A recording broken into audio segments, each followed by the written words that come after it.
1962年，毛主席邀请溥仪来到中南海参加晚宴。晚宴上的众人都对这个末代皇帝十分好奇，这让性格内向的溥仪因此变得有些紧张。尤其是当他听到毛主席问传国玉玺的下落时，更是冷汗直冒，不敢开口。那么溥仪是否知道玉玺的下落呢？新中国成立后，许多民国时期的高官将领都成为了自食其力的普通百姓。身为清朝末代皇帝的溥仪自然也不例外，被送到了抚顺战犯管理所，参与了10年的劳动改造。到了1960年特赦战犯时，刑满释放的溥仪看着陌生的环境，只感觉到自己是旧时代的移民，不该在新中国生存，于是性格开始变得孤僻，不爱与人交流。组织出于对溥仪的照顾，特意给他分到了中科院的植物所，在那里安静了一段时间后，溥仪渐渐适应了新的生活。后来考虑到他的特殊身份，又将他调到了全国政协，从事文史资料员的工作，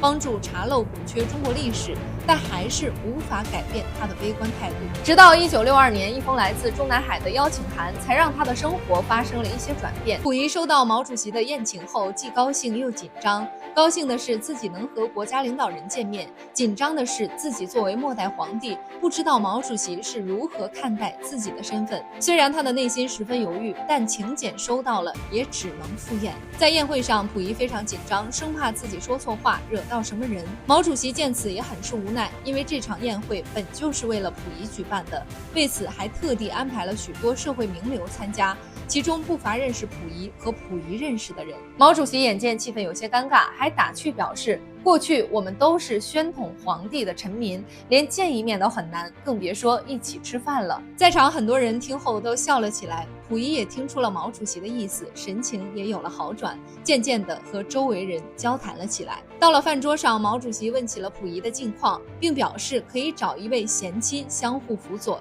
陪伴照顾。溥仪听后非常感动，并表示自己作为新中国的公民，一定会好好生活，不会辜负毛主席的期望。后来随着气氛好转，毛主席突然好奇地问起了传国玉玺的下落，毕竟最后一位皇帝就在眼前，大家都对此十分好奇。可溥仪听后又变得紧张了起来。溥仪听到这个问题后十分紧张，因为他也不知道玉玺去了哪里。但看着大家对自己眼里的好奇，犹豫许久后，他也只能说出实话，其实自己也不知道玉玺到底去了哪里。1925年，溥仪来到天津定居了一段时间后，才开始清点自己带出来的物品。此时没发现玉玺下落的他懊恼不已，认为自己犯下了弥天大错，内心感到非常惶恐。溥仪为了弥补过错，还壮着胆子给北京的冯玉祥写了求助信，可对方却回信表示曾搜查过皇宫，但是并没有发现传国玉玺。就在这个时期，日本人占领了中国的东北后，帮助溥仪建立伪满洲国，